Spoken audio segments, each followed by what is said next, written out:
কেন এবারে টি-20 বিশ্বকাপে বাংলাদেশ নেই, এটা ভাবতেই খুবই অবাক লাগছে। ম্যাচ শেষে উপস্থাপকের প্রশ্নে একই বলল কিউই অধিনায়ক। টি-20 বিশ্বকাপের গ্রুপ পর্বে আজকের ম্যাচে চেন্নাইয়ের AM চিন্নাবাদ স্টেডিয়ামে দারুণ এক লড়াই উপহার দেয় নিউজিল্যান্ড ও সংযুক্ত আরব আমিরাত। তবে ব্যাট হাতে কিউই ওপেনার বিধ্বংসী পারফরমেন্সে শেষ পর্যন্ত ম্যাচটি একপেশী রূপ নেয়। 10 উইকেটে বিশাল জয় তুলে নেয় কিউইরা। এদিন টসে জিতে প্রথমে ব্যাট করার সিদ্ধান্ত নেয় আরব আমিরাত। শুরুতে কিছুটা ধীরগতির ব্যাটিং হলেও মোহাম্মদ ওয়াসিম ও আলিশান শেফারের দুর্দান্ত জুটিতে ম্যাচের রং বদলে যায়। দুজন মিলে দ্বিতীয় উইকেটে 7 রানের বেশি পার্টনারশিপ গড়ে দলকে শক্ত ভিতে এনে দেয়। ওয়াসিম 66 রানে অপরাজিত থাকেন, আরেক ব্যাটার 55 রান করেন।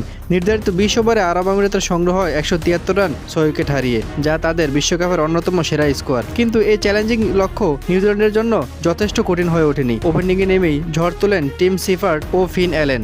বলের পর বল বাউন্ডারিতে পাঠিয়ে তারা ম্যাচ কার্যত নিজেদের পকেটে পুরে নেয়। সিফার্ড খেলেন 42 বলে 79 রানের এক অনবদ্য ইনিংস, আর অ্যালেন 50 বলে করেন অপরাজিত 84 রান। দুজনের অবিচ্ছিন্ন 175 রানের জুটিতে টি-20 বিশ্বকাপের ইতিহাসে নতুন রেকর্ড করেন তারা। মাত্র 15 ওভার 2 বলেই কোনো উইকেট না হারিয়ে লক্ষ্যে পৌঁছে যায় নিউজিল্যান্ড। আরব আমিরাতের বোলাররা চেষ্টা হলেও এই আগ্রাসী ব্যাটিংয়ের সামনে দাঁড়াতে পারেনি। তাই ম্যাচ শেষে উপস্থাপক কিউই অধিনায়ককে বাংলাদেশকে নিয়ে একটি প্রশ্ন করেন। বলেন যে বাংলাদেশ এই বিশ্বকাপে নেই, আপনাদের অনুভূতি কি? তখন কিউই অধিনায়ক বলেন, বাংলাদেশ এই বিশ্বকাপে নেই এটা ভাবা যায় না। বাংলাদেশে অনেকগুলো বিশ্বমানের ক্রিকেটার রয়েছে, তাদের সাথে আমরা খেলতে পারলে আমাদের অভিজ্ঞতা তাদের অভিজ্ঞতা ভাগাভাগি করে নেওয়া যেত।